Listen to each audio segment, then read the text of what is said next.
Di bawah cahaya pagi yang merayap pelan melalui tirai tipis, kursi rotan di sudut ruang tamu, menunggu seperti teman lama, yang tahu semua cerita.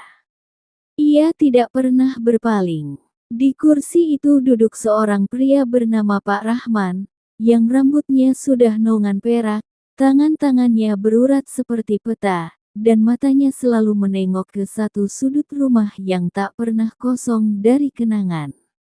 Kopi hitam mengeluarkan uap tipis, aromanya mengikat memori dengan cara yang tak bisa dijelaskan, seperti tali halus yang menghubungkan masa kini dengan masa lalu. Hari-hari Pak Rahman kini dihitung dengan gerak jam dinding, dengan suara jam tua yang berdetak sabar, dan dengan suara langkah, kadangkala nyata, kadangkala hanya gema di kamar yang sudah nyaman menua. Ia tinggal di sebuah rumah tua di pinggir kota, rumah yang pernah penuh tawa dan suara kecil, yang kini lebih sering berbisik. Rumah itu memiliki halaman kecil yang dipenuhi bunga kembang sepatu yang tumbuh liar, dan di seberang jalan ada warung kecil tempat beberapa tetangga sering berkumpul menunggu paket kabar yang datang bersama roti hangat. Dulu, rumah itu riuh dengan suara anak-anak yang kini telah membentuk keluarga sendiri. Dulu, ada meja makan besar yang menampung cerita-cerita panjang sampai larut malam. Sekarang, meja itu hanya menjadi saksi bisu bagi rutinitas sederhana, sebuah piring untuk sarapan, cangkir kopi, dan surat kabar yang kadangkala dibaca beberapa kolom saja. Pada waktu tertentu, suara pintu yang terbuka membuat jantung Pak Rahman terbang, bukan karena ketakutan, melainkan karena harap. Harap bahwa sesosok bayangan yang dulu sering ia temui akan kembali, sekadar untuk berkata, "Assalamualaikum," dan menceritakan hal-hal kecil tentang cucu yang baru bisa melipat tangan. Tapi harapan-harapan itu tidak selalu terwujud. Anak-anaknya sibuk dengan kehidupan masing-masing, mereka mencintainya, tentu saja, tetapi jarak dan kesibukan membuat kunjungan menjadi sebuah pesta langka. Di hari-hari sepi seperti itu, Pak Rahman berbicara pada kursi, pada tanaman kembang sepatu, pada jam kayu, ia bercakap pada benda-benda yang mengerti suara yang tak lagi bergema di telinga orang muda. Namun ada sesuatu yang berbeda dengan pagi itu. Saat ia menyesap kopi, sebuah amplop berwarna krem yang tak biasa tergeletak di ambang pintu. Namanya tertulis dengan huruf tegak, tangan yang rapi, tangan yang mengingatkan. Ia mengambilnya dengan keriput yang tidak ragu, membuka segel, dan membaca. Di dalamnya ada undangan sederhana, reuni kecil untuk keluarga, untuk mereka yang pernah menempati rumah itu. Diundang untuk menghadiri pertemuan yang diadakan oleh cucu bungsu, Lila, yang sekarang bekerja di kota lain dan ternyata berencana mengumpulkan semua anggota keluarga untuk satu malam. Membaca undangan itu menumbuhkan perasaan yang bercampur. Ada kegembiraan, seperti benih bunga yang menunggu untuk mekar, ada juga keraguan, apakah wajah-wajah lama masih sama? Apakah kata-kata yang dulu gampang terucap akan tetap hangat, atau justru menjadi kaku seperti perabot yang tak pernah dipindah? Pak Rahman menutup mata sejenak, membiarkan kenangan menelusup, tawa di dapur saat pesta kecil, suaranya sendiri yang membacakan cerita sebelum tidur, suara istrinya menyiapkan sambal yang selalu menempel di ujung sendok. Istrinya telah tiada selama beberapa tahun, rumah ini, tanpa kehadirannya, terasa seperti lukisan yang kehilangan warna utama.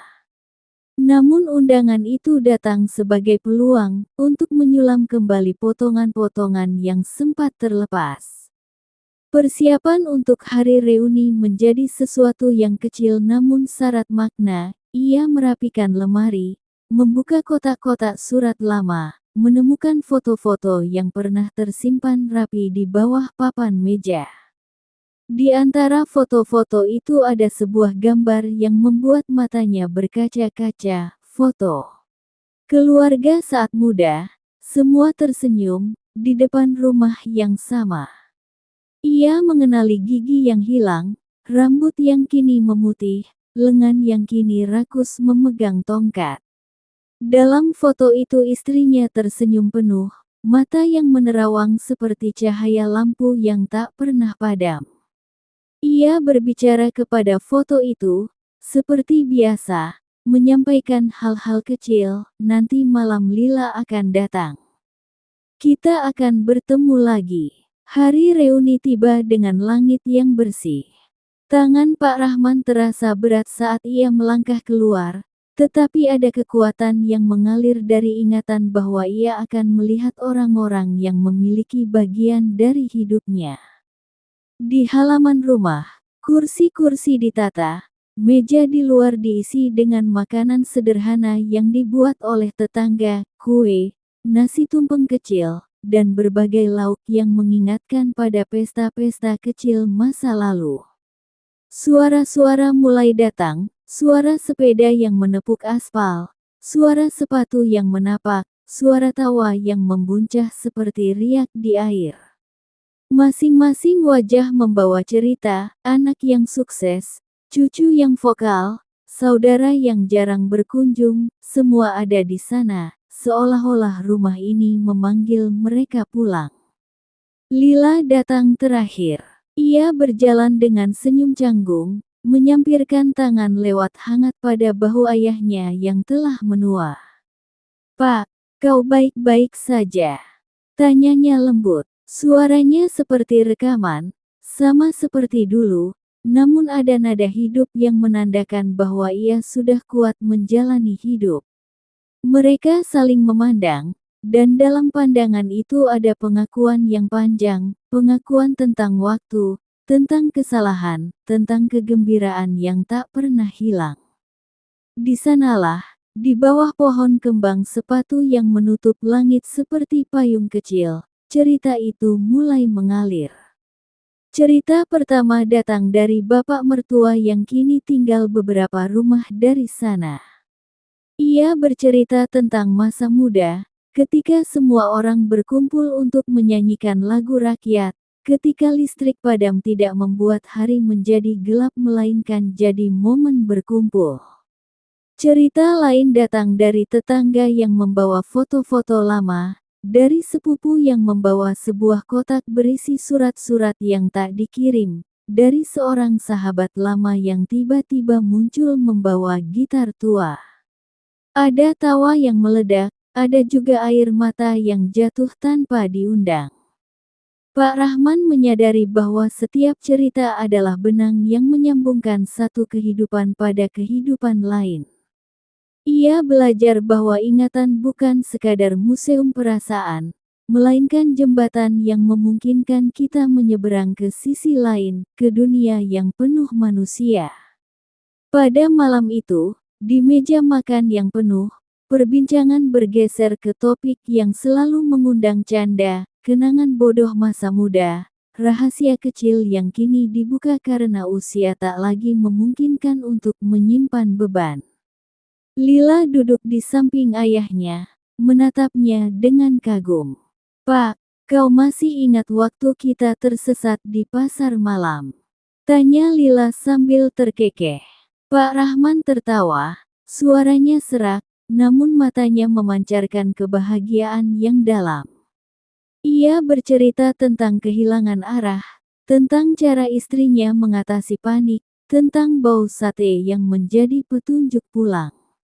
Cerita-cerita itu menutup jarak yang selama ini terasa.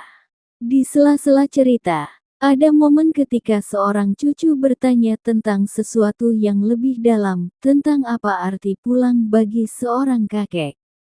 Pak Rahman terdiam, menatap cangkir kopinya, lalu menjawab pelan. "Pulang bagi saya bukan hanya kembali ke rumah ini. Pulang adalah ketika ada yang mau mendengarkan cerita lama. Pulang adalah ketika tangan ini masih dianggap berguna untuk memegang sendok untuk cucu yang belum pandai memegang garpu. Pulang adalah ketika ada yang memandang saya bukan sebagai beban, tapi sebagai bagian dari cerita mereka. Jawaban itu membekas di hati beberapa orang yang mendengarkannya. Mereka sadar bahwa pulang yang mereka cari selama ini bukan sekadar alamat fisik, melainkan pertemuan hati. Reuni malam itu berakhir dengan lagu-lagu sederhana dan doa bersama. Mereka menyalakan lampu-lampu kecil, meletakkan kue di atas meja kecil, dan mulai menyanyikan lagu yang biasa dinyanyikan keluarga itu ketika masih utuh. Suara-suara yang berbeda menjadi satu, suara muda dan tua berpadu, menciptakan harmoni yang menghangatkan. Di akhir malam, ketika semua mulai berpamitan, Lila datang lagi dan memegang tangan ayahnya. "Pak, kita harus sering-sering berkumpul seperti ini," katanya. Pak Rahman menatapnya, hatinya meluap. "Insya Allah," jawabnya, seraya menekan tangan cucunya dengan lembut. Beberapa hari setelah reuni, suasana rumah berubah. Tidak secara fisik, tentu, tetapi pada nuansa yang mengalir di udara. Telepon sesekali berdering dengan suara yang tak lagi asing. Ada surat yang datang dari cucu yang menulis tentang pelajaran di sekolah. Ada hadiah kecil dari tetangga, kue buatan tangan, kain sarung, tanaman baru. Ada juga kunjungan yang tak terduga. Seorang mantan tetangga yang kini tinggal jauh datang membawa sebuah buku harian yang dulu ditulis oleh istri Pak Rahman. Mereka membaca bagian demi bagian. Halaman-halaman itu berisi catatan kecil, resep, dan doa-doa yang terasa seperti pelukan pada jiwa. Membaca catatan itu membuat Pak Rahman menangis, bukan karena sedih semata, tetapi karena merasa dicintai melalui kata-kata yang tertinggal. Hari-hari selanjutnya tidak selalu mulus. Ada hari ketika sepi mengintai seperti kabut. Ada hari ketika tubuhnya terasa lelah, ada hari ketika ia merasa takut sendirian di rumah yang besar ini. Namun kini ia tahu ada tempat yang bisa ia panggil pulang, bukan sekadar rumah, tetapi keluarga yang selalu bersedia duduk sebentar, mengangkat cangkir kopi, dan mendengarkan. Ia juga mulai menulis kembali, pelan-pelan, beberapa catatan tentang masa lalu. Ia menuliskannya di buku kecil yang selalu ada di samping kursi rotan. Ia menulis tentang bunyi hujan di atap, tentang bau pisang goreng yang membuat istrinya tersenyum, tentang suara-suara kecil yang dulu memenuhi rumah. Menulis membuatnya merasa hidup lagi, menulis menjadi cara lain untuk pulang. Pada suatu sore, ketika matahari merunduk lebih rendah dan langit memerah seperti kain sutra, anak-anak dan cucu-cucunya datang lagi, bukan untuk reuni resmi, tetapi untuk bertemu. Mereka membawa makanan, musik, dan cerita. Mereka duduk melingkar di halaman, berbicara sampai malam. Mereka mendengarkan ketika Pak Rahman bercerita tentang masa lalu, tentang bagaimana hidup tak pernah berhenti memberi pelajaran, tentang betapa pentingnya memaafkan. Di wajah-wajah muda itu tampak rasa hormat dan kasih, halus, namun nyata. Di sanalah Pak Rahman menemukan satu kebenaran sederhana, bahwa masa tua bukan akhir, melainkan musim baru yang penuh warna jika ada yang merawatnya. Waktu terus berputar. Namun di antara detik yang berlalu, ada peristiwa-peristiwa kecil yang menjadi mercu tanda, sebuah kue ulang tahun yang sederhana, sebuah surat yang tiba dari luar negeri, sebuah telepon yang memberitakan kabar baik. Semua ini mengajarkan bahwa hidup tetap memberi kejutan saat kita membuka diri. Rumah itu kini tak lagi sunyi, ia bernapas. Berkat upaya kecil dari anak cucu dan tetangga, rumah itu kembali menjadi tempat di mana tawa dan cerita berkumpul. Pak Rahman duduk di kursi rotan setiap pagi, menyeruput kopi, menatap kawanan awan yang melintas, dan tersenyum. Ia tahu bahwa setiap hari adalah hadiah, meskipun hadiahnya terkadang datang dalam wujud kenangan yang getir, ia tetap bersyukur. Dan ketika malam berakhir, ia menulis satu baris di buku hariannya, "Terima kasih untuk hari ini. Terima kasih untuk orang-orang yang datang. Terima kasih untuk secangkir kopi yang selalu mengerti. Rumah ini, meski rapuh, masih memanggil kita pulang." Lalu ia mematikan lampu, menutup pintu perlahan, dan di kursi rotan yang tadi menunggu, ia tidur dengan tenang. Di mimpinya, rumah itu tidak pernah sepi, ia dipenuhi oleh suara-suara yang mencintai, yang menuntunnya pulang berulang kali, sampai napas terakhirnya menghembus seperti lagu yang tak pernah padam.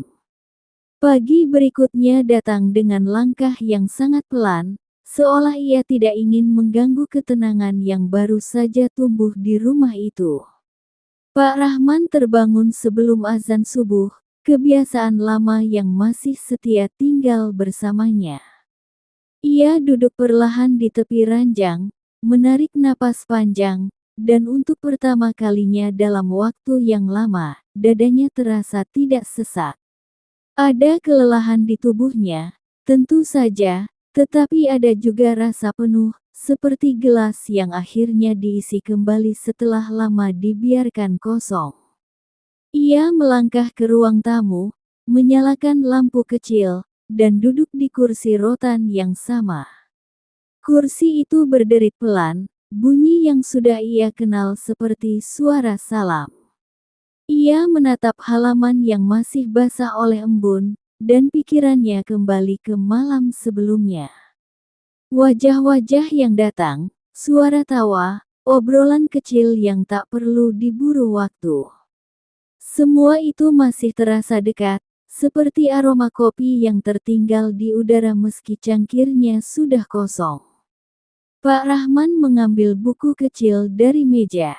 Buku itu kini tidak lagi tipis. Halaman-halamannya mulai terisi oleh tulisan tangannya yang tidak lagi rapi, tetapi jujur. Ia membuka halaman baru dan menulis pelan, seolah setiap kata perlu izin untuk keluar.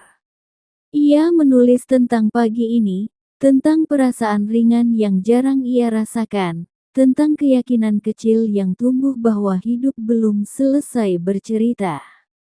Ia menulis bukan untuk dikenang orang lain, melainkan untuk mengingatkan dirinya sendiri bahwa ia masih ada, masih bernapas, masih layak didengarkan.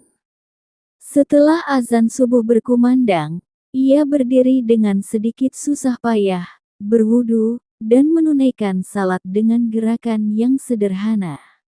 Dalam doanya, tidak ada permintaan besar. Ia hanya memohon agar hari-hari yang tersisa diisi dengan pertemuan yang baik dan hati yang lapang. Ia menutup doa dengan senyum kecil, lalu kembali ke kursi rotan dan menunggu matahari. Hari itu berjalan seperti hari-hari biasa, tetapi dengan warna yang berbeda. Tetangga yang lewat menyapa lebih lama. Ada yang berhenti untuk bertanya kabar. Ada yang mengantarkan pisang dari kebun belakang, ada yang sekadar duduk sebentar dan mengeluh tentang lutut yang semakin sering protes. Pak Rahman mendengarkan dengan sabar. Ia menyadari bahwa mendengarkan adalah bentuk perhatian yang paling sederhana dan paling mahal. Tidak semua orang membutuhkan jawaban, sebagian hanya ingin didengar. Menjelang siang, teleponnya berdering. Suara di seberang adalah anaknya yang jarang menelepon di jam kerja. Nada suaranya hangat, sedikit ragu, seperti seseorang yang sedang belajar kembali cara berbicara dari hati. Mereka berbincang tentang hal-hal kecil, tentang cuaca, tentang jalan yang macet, tentang rencana kunjungan berikutnya. Percakapan itu tidak panjang, tetapi cukup untuk membuat Pak Rahman merasa diingat. Setelah menutup telepon, ia duduk terdiam, menatap jendela, dan mengangguk pelan seolah berkata pada dirinya sendiri, ternyata masih ada ruang. Sore harinya, Pak Rahman memutuskan melakukan sesuatu yang sudah lama ia tunda. Ia membuka lemari tua di kamar belakang, lemari yang selama ini hanya dibuka untuk menyimpan barang-barang yang tidak ingin ia lihat terlalu sering. Di dalamnya ada pakaian lama, tas usang, dan sebuah kotak kayu kecil yang terkunci. Kunci kotak itu sudah lama hilang, tetapi kayunya sudah rapuh. Dengan sedikit dorongan, kotak itu terbuka, memperlihatkan isi yang membuat napasnya tertahan, surat-surat lama, beberapa belum pernah ia baca ulang sejak istrinya meninggal.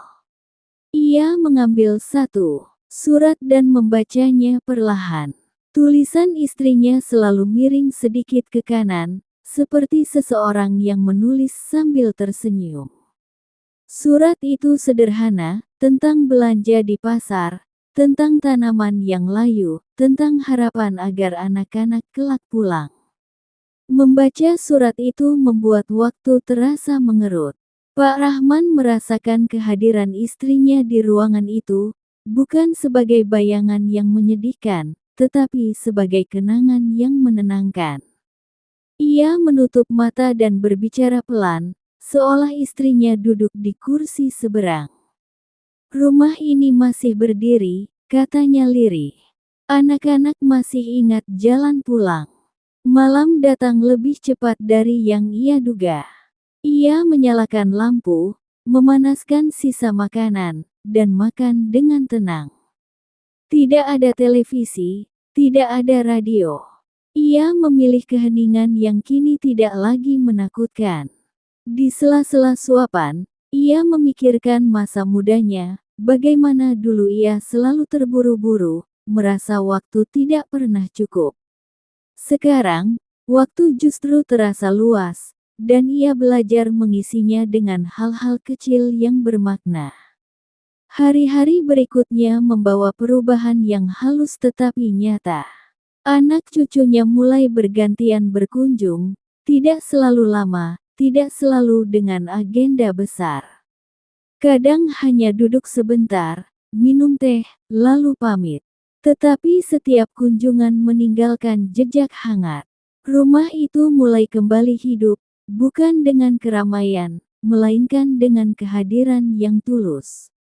Pak Rahman belajar bahwa kebahagiaan di usia senja sering datang dalam bentuk yang sederhana, sapaan, sentuhan, dan waktu yang diberikan tanpa tergesa-gesa.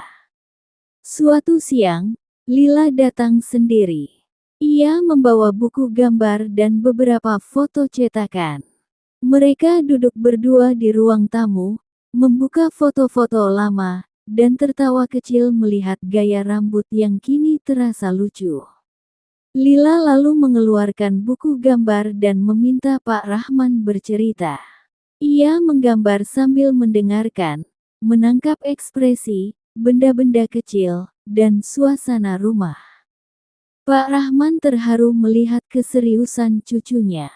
Ia merasa ceritanya tidak jatuh ke tanah, melainkan ditangkap dan dirawat. "Pak," kata Lila pelan, "cerita-ceritamu itu penting." Pak Rahman tersenyum. Kalimat itu sederhana, tetapi dampaknya besar. Ia mengangguk dan melanjutkan cerita, lebih berani, lebih terbuka. Ia bercerita tentang kegagalannya, tentang keputusan-keputusan yang tidak selalu benar, tentang rasa bersalah yang pernah ia simpan lama. Ia tidak ingin cucunya hanya mewarisi kisah sukses, ia ingin mereka memahami bahwa hidup adalah rangkaian belajar yang tidak pernah selesai. Malam itu, setelah Lila pulang, Pak Rahman menulis lagi di bukunya. Ia menulis tentang keberanian untuk jujur, tentang kelegaan yang datang setelah berbagi. Ia menyadari bahwa cerita tidak hanya untuk dikenang, tetapi juga untuk dilepaskan. Melepaskan beban, melepaskan penyesalan, melepaskan ketakutan akan dilupakan. Musim berganti pelan. Hujan datang lebih sering, membawa aroma tanah basah yang membuat rumah terasa lebih hidup. Pak Rahman sering duduk di teras, menyaksikan hujan jatuh, mendengarkan ritmenya seperti lagu lama. Tetangga kadang mampir, membawa cerita tentang cucu, tentang sakit punggung, tentang harga bahan pokok. Pak Rahman mendengarkan dengan sabar, memberi tanggapan seperlunya, dan menyadari bahwa kehadirannya masih dibutuhkan, meski tidak dalam bentuk yang ia bayangkan dulu. Ada satu malam ketika listrik padam. Gelap menyelimuti rumah, dan hanya suara hujan yang terdengar. Dulu, gelap seperti ini membuat Pak Rahman gelisah. Kini, ia menyalakan lilin dan duduk di kursi rotan, menatap api kecil yang bergoyang. Dalam gelap itu, ia merasa dekat dengan masa lalu, masa ketika listrik padam berarti berkumpul, bercerita, dan tertawa. Ia memejamkan mata dan membiarkan kenangan itu mengalir, tanpa rasa takut. Ketika listrik kembali menyala, Pak Rahman tersenyum. Ia merasa telah melewati sesuatu yang penting, bukan peristiwa besar, melainkan penerimaan. Penerimaan bahwa hidup tidak selalu terang, tetapi kita selalu bisa menyalakan cahaya kecil. Waktu terus berjalan. Tubuh Pak Rahman semakin sering memberi tanda lelah. Ada hari-hari ketika ia harus beristirahat lebih lama, ketika langkahnya lebih pendek. Namun di hari-hari itu, ia tidak lagi merasa sendirian. Telepon berdering, pesan datang, kunjungan singkat terjadi. Ia belajar menerima bantuan tanpa merasa kehilangan harga diri. Ia belajar bahwa menerima adalah bentuk keberanian. Pada suatu sore yang tenang, Pak Rahman mengumpulkan anak dan cucunya. Tidak ada acara khusus, hanya keinginan untuk berbicara. Mereka duduk melingkar, dan Pak Rahman berbicara dengan suara yang tenang. Ia mengucapkan terima kasih untuk kunjungan, untuk perhatian, untuk kesabaran. Ia meminta maaf atas hal-hal yang mungkin pernah menyakiti. Ia tidak ingin meninggalkan kata-kata yang tidak sempat terucap. Suasana hening, tetapi hangat. Beberapa mata berkaca-kaca. Tidak ada yang memotong. Semua mendengarkan.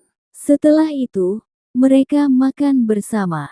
Tidak ada pidato, tidak ada kesan resmi. Hanya keluarga yang berbagi makanan dan waktu. Pak Rahman memandang mereka satu persatu dan merasa damai. Ia tidak tahu berapa lama waktu yang tersisa, tetapi ia tahu bahwa waktu itu bermakna.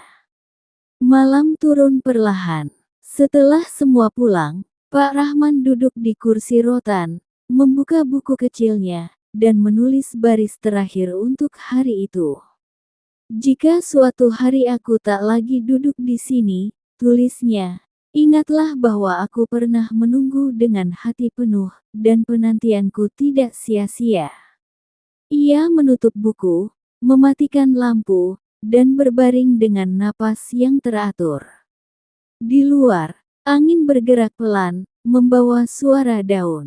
Rumah itu berdiri tenang, menyimpan cerita, menyimpan cinta, menyimpan jejak kehidupan yang tidak pernah benar-benar hilang. Dan di kursi rotan di sudut ruang tamu, keheningan tidak lagi berarti kesepian. Ia menjadi saksi bahwa hidup, meski menua, masih bisa hangat, selama ada cerita yang dibagi, dan hati yang bersedia pulang.